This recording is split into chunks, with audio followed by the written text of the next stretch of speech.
governatore del Veneto interviene sulla polemica del censimento dei Rom. Soltanto una tempesta in un bicchiere d'acqua, dice Zaia, necessario per la tutela dei bambini.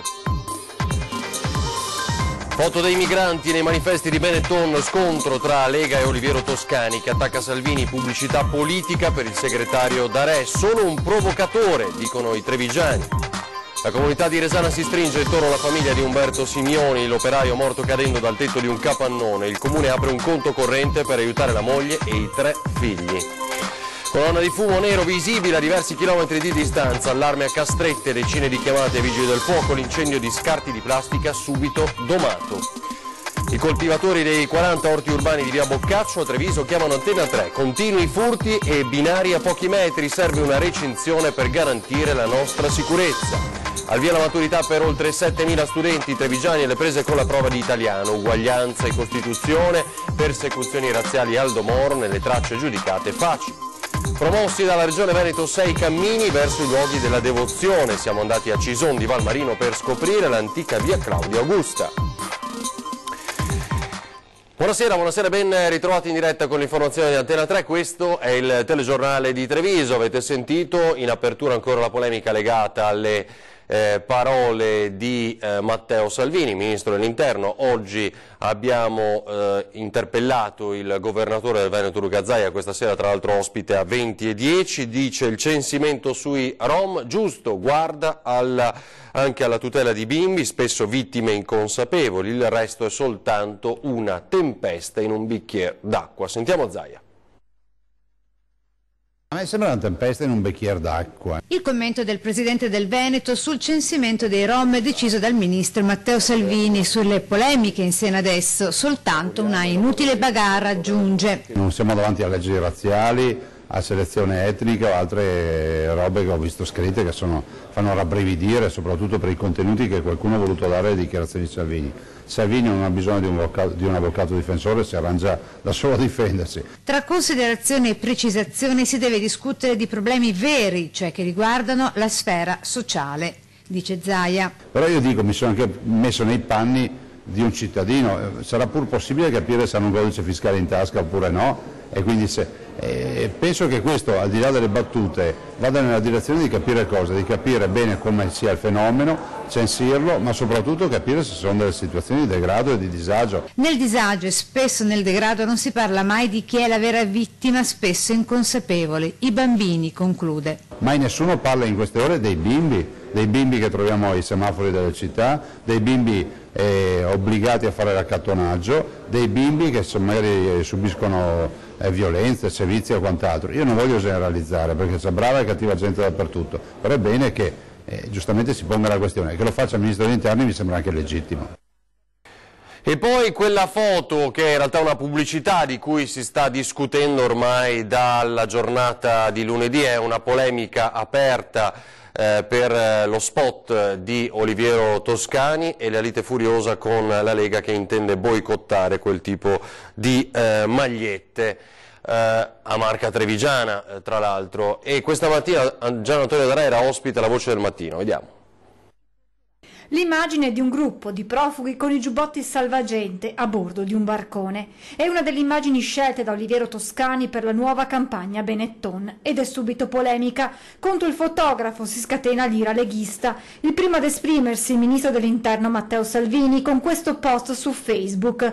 Poi dalla base leghista l'invito a boicottare i prodotti del marchio trevigiano. Infuocata la risposta qualche ora più tardi di Toscani, ospite alla trasmissione di Radio 24 La Zanzara. Senti, io penso che Salvini non è che sia fascista, peggio, adesso lui ha ancora migliorato di più l'imbecillità del fascismo.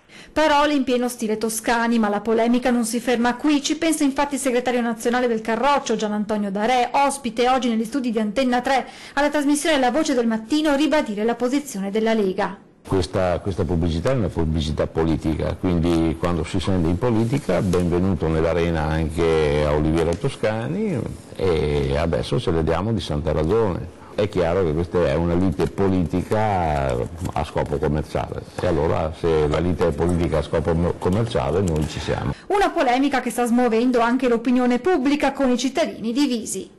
Le campagne di Toscani, no, chiaramente, sono sempre state arte e provocazione contemporaneamente. Io trovo che probabilmente sia più che legittimo che la mettano e non credo che sia una presa in giro dei migranti. Sicuramente è una campagna provocatoria. Lui è un provocatore, sicuramente smuove un qualcosa nella testa delle persone, perché ce l'abbiamo tanto con gli immigrati, però bisogna vedere loro la storia, il perché vengono di qua. Allora, in attesa di collegarci con la prefettura, dove sono stati radunati tutti i neoeletti sindaci, vediamo il primo cittadino di Treviso, Mario Conte, che ieri sera era ospite a 20:10, ha parlato della formazione della squadra di assessori che lo affiancheranno, ha detto che quest'anno per loro non ci saranno ferie estive, viste le tante cose da fare. Poi ha annunciato un incontro con Marco Goldin nelle prossime ore per parlare di cultura e progetti futuri. Vediamo il resto, c'è anche un ricordo toccante della sfilata da neosindaco domenica a Vittorio Veneto. Io confermo assolutamente la figura di Andrea De Checchi come vice sindaco, con il quale, ricordo, abbiamo fatto maturare, crescere e abbiamo sviluppato la nostra proposta amministrativa e politico-amministrativa, che è stata uno dei segreti della vittoria, l'ottima proposta. La composizione della squadra è quasi terminata e quindi il peso degli assessori premierà ovviamente le forze più importanti, che sono state la Lega, la lista mia personale e la lista Zaia. Una caratteristica che accomunerà tutta quanta la squadra sarà un forte valore umano e predisposizione all'ascolto dei bisogni dei cittadini. Consiglio comunale nei quartieri? Farò il consiglio comunale itinerante? Sì, c'è l'idea di portare il consiglio comunale nei territori. Non sarà ovviamente il primo per questioni organizzative, che probabilmente sarà o il 28 o il 29, adesso ci stiamo organizzando con i tempi tecnici, però in futuro ci sarà sicuramente dei consigli comunali nei quartieri. Mi racconta l'emozione domenica, alla sfilata Raduno Triveneto, quindi... Ma io qua posso anche fare una confidenza, io sono passato sotto il palco delle autorità in lacrime, mi sono veramente commosso per due motivi. Uno, non sono abituato a ricevere tutto questo affetto e credo che devo ancora lavorare molto per meritarmelo. Però due, veramente l'affetto che la gente mi ha trasmesso è stato straordinario. Sentire chiamare il tuo nome, esultare al tuo passaggio, credo sia stato veramente un momento di grande emozione, ma soprattutto di grande responsabilità. Ora per la cronaca, la tragedia nel tardo pomeriggio di ieri sulle montagne bellunesi. A perdere la vita un 54enne montebellunese precipitato con il suo parapendio. Non ci credono ancora al Para and Delta Club di Feltre che Paolo Gatto se ne sia andato per sempre. Lui, 54 anni, di Montebelluna, pilota esperto, ieri pomeriggio ha perso la vita vicino al Monte Pizzocco tra Seren del Grappa e Sospirolo.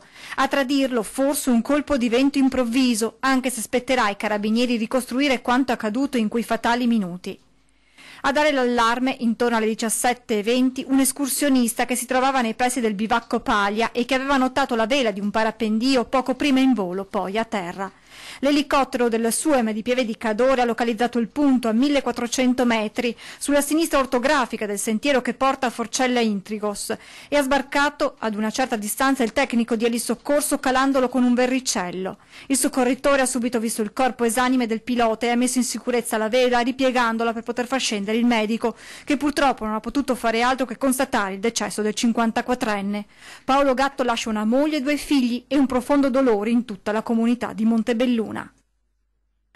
Attimi di paura nel primo pomeriggio di oggi a Villorba per un incendio che ha interessato materiale di recupero, pannelli di polistirolo e plastica, tubi di irrigazione dismessi da un impianto. Le fiamme hanno avvolto il materiale causando un denso fumo nero visibile a diversi chilometri di distanza. I vigili del fuoco di Treviso prontamente intervenuti hanno spento l'incendio, ora sono in corso accertamenti per capire le cause del rogo.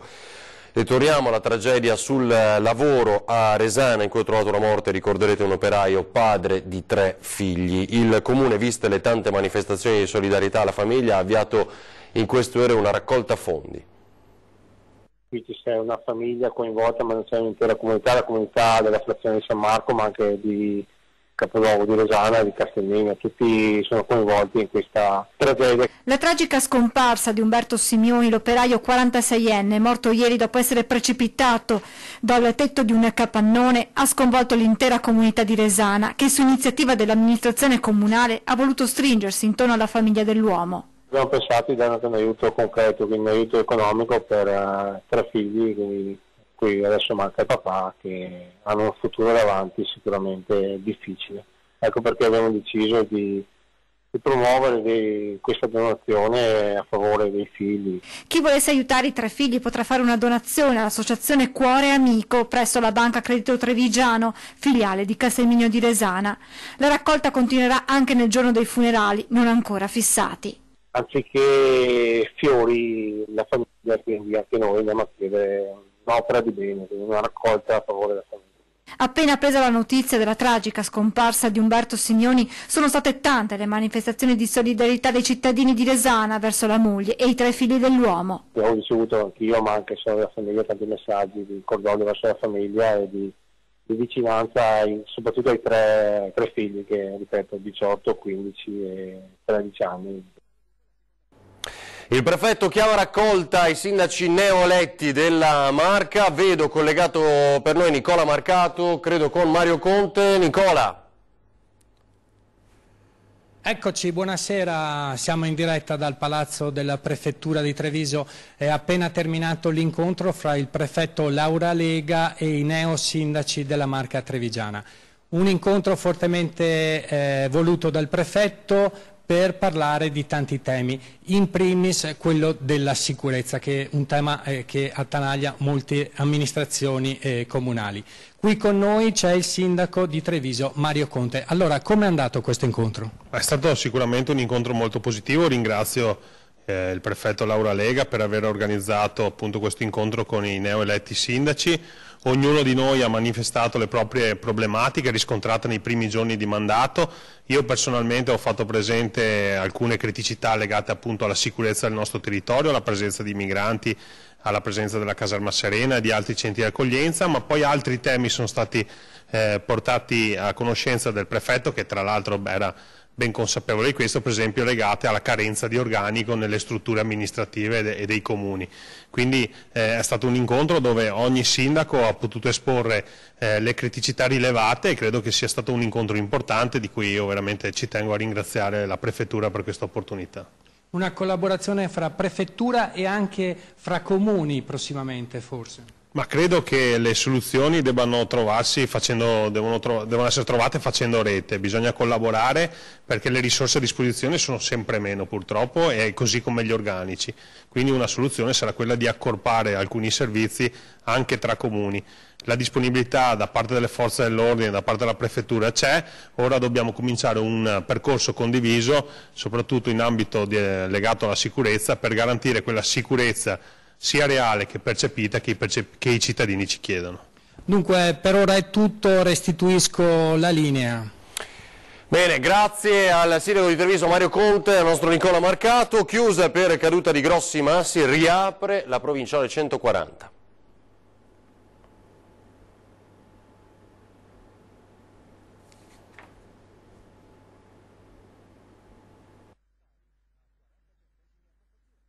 Riapre in tempi record la provinciale 140, la strada che collega Borso a Cima Grappa, chiusa a seguito dei massi piombati sull'asfalto. 15 giorni di lavori per una spesa di 67.000 euro, di cui 25.000 finanziati dalla provincia di Treviso, 6.000 dall'Unione Montana e il resto messi dal comune di Borso. Un'arteria di importanza apicale soprattutto in questi anni in cui si rende omaggio ai caduti 100 anni fa nella Grande Guerra. Per valorizzare Cima Grappa, tutti i soldi che sono stati spesi in occasione del centenario non potevano vedere la SP 140 chiusa.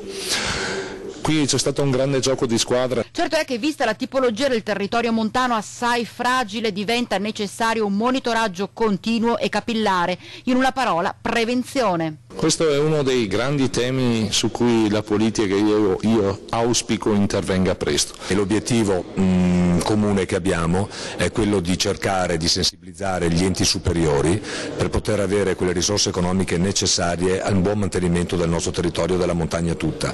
Le problematiche purtroppo del nostro versante del Monte Grappa sono comuni al versante vicentino e a gran parte dell'Italia. Questo è un po' un punto nero. Purtroppo sì, e credo che sarà soltanto, adesso abbiamo soltanto tamponato, diciamo, rispetto a quello che è un problema strutturale. Dovremmo pensare a trovare delle risorse e spero che facendo sinergia con gli enti a più vario livello si riesca effettivamente a dare quelle risposte che, per fare in modo che tutto quanto il massiccio del Grappa abbia quella fruibilità che tutti quanti auspichiamo. Un intervento che a Borso ha visto lavorare fianco a fianco tutti i membri dell'intero Consiglio Comunale. La buona amministrazione non ha colori politici, interviene in sinergia con tutti quando c'è bisogno. E per garantire maggiore sicurezza le polizie locali di Conegliano e Santa Lucia di Piave uniscono le forze. Contento, soddisfatto il sindaco Szumski, che poteva contare su 2,5 vigili, dice. Là dove non arrivano le fusioni tra comuni puntualmente bocciate dai cittadini, arriva l'accorpamento dei servizi. Conegliano e Santa Lucia di Piave hanno deciso di unire le forze e gestire in forma associata la polizia locale. Servizio più efficiente, dicono le due amministrazioni, a fronte di una razionalizzazione dei costi e di una maggior presenza degli uomini in divisa sul territorio. Verranno unite le forze dei vigili urbani dei comuni di Conegliano e Santa Lucia di Piave con un unico centro conegliano, che però fungerà da smistamento in modo che ci possano essere delle pattuglie che girano costantemente anche sul territorio di Santa Lucia di Piave. Io ringrazio il comune di Conegliano perché i vantaggi saranno principalmente per il nostro territorio, in quanto sgraverà la nostra forza di polizia dai servizi burocratici che verranno svolti a Conegliano, ci permetterà di essere più efficaci nel territorio, avere un intervallo di tempo di maggior presenza delle pattuglie, una centrale operativa che permetterà ai cittadini di Santa Lucia di chiamare dalle 7 di mattina alle 7 di sera e avere una risposta. Naturalmente la convenzione è aperta, quindi non è una convenzione blindata, quindi diamo la possibilità di intervenire anche altri comuni. Si stanno già facendo dei discorsi con per esempio il comune di San Pietro di Feleto, ma ci sarà anche un confronto con Mareno di Piave. Ora gli orti urbani di via Boccaccio, Treviso, i cittadini hanno chiesto l'aiuto di Antenna 3, vediamo perché. Una rete che sia anti-intrusione, a noi servirebbe come deterrente per impedire che altri furti vengano commessi. Mettete al più presto una rete lungo la ferrovia, un deterrente contro i ladri dei pomodori, dei cetrioli, delle zucchine e di tutto il ben di Dio che cresce rigoglioso in questi orti, gli orti urbani di via Boccaccio. Una ottantina, gestiti da circa 40 concessionari, stanchi di subire continui furti non solo di verdure, ma anche degli attrezzi riposti in queste casette in legno. Per i ladri è un gioco da ragazzi, perché per entrare basta passare dalla ferrovia adiacente, unico lato del perimetro degli orti non protetto da una recinzione. Così gli ortolani di via Boccaccio hanno preso carta e penna per chiedere al comune e al gestore della rete ferroviaria di porre rimedio. Ci hanno rubato un po' i decespugliatori, qualche motozappa, altri articoli che servono, anche del vino che teniamo qui per dissetarci ogni tanto. E non è solo una questione di proprietà violata, avvertono, ma anche di sicurezza a rischio per i più piccoli. Oltre gli orti, infatti, e sempre a ridosso dei binari, c'è un parco pubblico frequentato da famiglie con bambini, da cui saltare sopra la massicciata ferroviaria è fin troppo facile e rischioso. Basta un attimo, un bambino scappa con il pallone che gli va sulla strada ferrata, salta su perché c'è neanche un metro di dislivello tra il parco e la rete ferroviaria. Non vorremmo che succedesse un incidente, pensiamoci prima, ecco, questo è il messaggio che stiamo dando a RFI e anche al Comune di Treviso. Certo, allora ecco come fare per contattarci, lo dico ad Antenna, redazione @antena3.it, telefono 0422 0230 oppure un sms, anche le foto video in via WhatsApp al 351 1755 340. A tra poco, pochissimo, parleremo della matura, il primo giorno.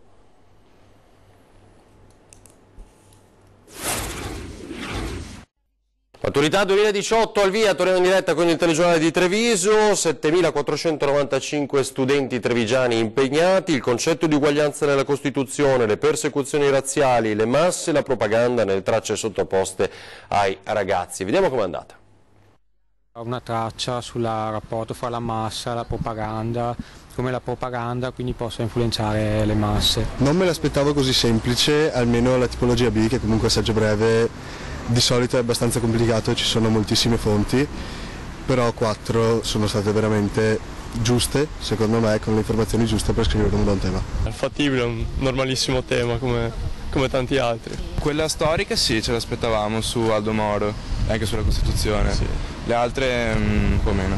Sinceramente mi aspettavo più o meno questo, alla fine temi su cui si poteva parlare senza troppi sì, abbastanza semplicemente. Sì. Io ho fatto il tema artistico letterario, quindi ho messo dentro arte, filosofia, un po' tutto quello che abbiamo fatto durante l'anno. Ho scelto il socio-economico, era sulla creatività, sono contento, ho variato un attimo su temi anche di attualità, non so se... sì no, sono diciamo positivo da questo punto di vista. E bene, nel complesso bene. Io ho scelto l'ambito tecnico-scientifico, saggio breve quindi, e come tracce sì, abbastanza semplici. Domani speriamo vada bene e lunedì ci sarà la vera prova temuta da tutti. La prova di storico-politica. Quindi eri già preparato, cioè la prova che ti aspettavi più o meno? Diciamo che penso di avere un po' di cultura generale del tutto. Abbastanza fattibili, però pensavo un po' meglio a dire il vero, però comunque nel male è andata bene. I prof che ci hanno accompagnate quest'anno sono molto bravi, per cui ci hanno preparate bene. Cioè non ti aspetti gli autori che vanno a mettere, perché sono praticamente, noi non li studiamo, sono autori secondari. Però non è stato troppo difficile, dai. Bene, è stato un po' faticoso in questi giorni, è stata un po' d'ansia, però dai, una è andata, aspettiamo le altre 3. E poi c'è il nodo dell'alternanza scuola-lavoro, quest'anno non pesa sull'esito dell'esame, ma dall'anno prossimo sì, bisogna aprire una trattativa con il governo. Faccio gli auguri a tutti i docenti coinvolti in questo impegno che si formalizza attraverso un esame e a tutti gli studenti. Esame di maturità al via, una prova che costituisce uno sforzo impegnativo e un momento determinante anche per il personale scolastico, sottolinea Marta Viotto della CGIL. Ultimo esame di maturità con la vecchia formula, dall'anno prossimo con la buona scuola cambieranno molte cose. Sindacato contrario al fatto che incida sul voto finale l'esperienza dell'alternanza scuola-lavoro. Penso che non si tratti di una materia curricolare e su noi questo, al di là di tutte le considerazioni della valenza formativa che tanti studenti sono stati coinvolti, forse la prova legata a una relazione e che quindi diventa poi un momento anche oggettivo per questa valutazione dovrebbe essere esclusa. Categoria quella degli insegnanti che ha ottenuto un rinnovo del contratto a tempo e solo parzialmente soddisfacente. L'auspicio della CGIL è che con il nuovo governo si riapra al più presto la trattativa, anche perché l'anno scolastico 2018-2019 si preannuncia difficile sotto molti punti di vista, sottolinea Biotto, a partire dal caso dei diplomati magistrali che rischiano di essere esclusi dall'insegnamento andando a impoverire gli organici. È una situazione drammatica soprattutto per il Veneto, perché deve trovare una soluzione politica a livello nazionale. Io spero che il Ministro e i sottosegretari se ne facciano carico in maniera emergenziale e urgente per poter poi avviare l'anno scolastico nel modo più regolare possibile. La Regione del Veneto vuole riscoprire 6 cammini che toccano luoghi di preghiera, chiese, abbazie, santuari e si sviluppano lungo vie di collegamento che consentano viaggi con ogni mezzo, specie a piedi. Oggi vi presentiamo la via Claudia Augusta. Una via commerciale, militare e religiosa che unisce da 2000 anni le sponde dell'Adriatico a quelle del Danubio. È la strada romana via Claudia Augusta che da Altino sull'Adriatico e da Ostiglia sul Po giungeva proprio fino ad Augusta in Baviera. Fu il primo collegamento stradale in età antica tra nord e sud Europa, tra mondo latino e mondo germanico. Questa antica via rivive ora, attraverso un'iniziativa della Regione Veneto, una nuova stagione, grazie anche ai numerosi turisti che la percorrono a piedi o in bicicletta. Il percorso della via Claudia Augusta si divide a Trento in 2 rami, Uno scende fino ad Ostiglia attraverso la Valle dell'Adige, l'altro, passando per Feltre, percorre anche la Marca, come in questo tratto a Cison di Valmarino, un percorso ideale per chi oggi sta recuperando la voglia di camminare, di stare in mezzo alla natura, fra storia, cultura e religione. La via militare, che è questa via che parte da Altino, passa per Castelbrando, per Zumelle, Cesio, eccetera, che poi attraversa il passo di Praderadego con proprio dei pezzi di strada ancora romana, è la più bella e fantasiosa, nel senso che il turista che può andare a piedi, può andare anche in bicicletta, veramente attraversa dei paesaggi lungo i quali ci sono tutta una serie di ristorazioni, di possibilità di soggiornare eccezionali, che proprio enfatizzano che cos'è l'Italia, che cos'è il nostro Veneto. Castelbrando era nella Roma, diciamo, dell'imperatore Claudio Augusto, era una stazione di posta. C'era un castrum, c'era un tempio votivo e c'erano naturalmente le terme, che oggigiorno sono restaurate e si possono usare, vengono usate dai turisti. Un cammino dalle molteplici potenzialità in grado di unire tre nazioni, Italia, Austria, Germania. I turisti avranno l'opportunità di sperimentare la cucina del territorio, ma anche di fare un tuffo nella storia. Noi facciamo ancora la cucina medievale, ogni tanto delle cene così, e naturalmente abbiamo un certo flusso di ospiti. Presentazione oggi alla presenza delle autorità civili e militari del 30° raduno degli artiglieri, in programma da domani a domenica, da domani sia domenica a Montebelluna. L'evento è promosso dall'Associazione Nazionale Artiglieri d'Italia in collaborazione con il Comune di Montebelluna, territorio che per 4 giorni diventerà il cuore delle commemorazioni del centenario della Grande Guerra e della battaglia del Solstizio, attesi oltre 7.000 sfilanti più il pubblico. Tra poco, pochissimo davvero, sarà nostro ospite a 20:10 il governatore del Veneto Luca Zaia. Vi aspettiamo ovviamente per le domande che sottoporremo al Presidente. È tutto per questa edizione del telegiornale di Treviso, ora le previsioni meteo per le prossime ore. Buona serata.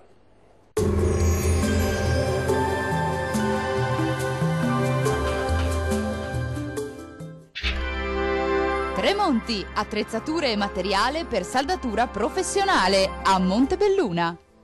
Ben ritrovati al meteo. Bel tempo tuttavia con qualche disturbo in alcuni settori. Vediamo il dettaglio di giovedì 21 giugno. Sul Veneto tanto sole, il cielo si presenterà sereno o al massimo poco nuvoloso un po' su tutti i settori. Dal pomeriggio possibili locali addensamenti sulle aree montuose con qualche isolato temporale, deciso peggioramento entro la nottata. Temperature minime tra 17 e 21 gradi, massime comprese invece tra 28 e 33 gradi. Non cambia di molto la previsione sul Friuli Venezia Giulia. Anche sulla nostra regione sarà una bella giornata di sole, su tutti i settori il cielo si presenterà sereno o al massimo poco nuvoloso, addensamenti e piovaschi sui rilievi dal pomeriggio. Temperature minime tra 19 e 22 gradi, valori massimi oscillanti invece tra 29 e 32 gradi circa. Diamo uno sguardo infine alla situazione del Trentino Alto Adige. Sarà in prevalenza soleggiato, con cielo al massimo poco nuvoloso. Al mattino deciso peggioramento invece durante le ore pomeridiane, con rovesci e temporali piuttosto diffusi un po' su tutti i settori, anche di moderata intensità. Temperature minime tra 17 e 18 gradi, valori massimi compresi invece tra 30 e 32 gradi. Dal meteo di Antenna 3 per ora è tutto. Arrivederci!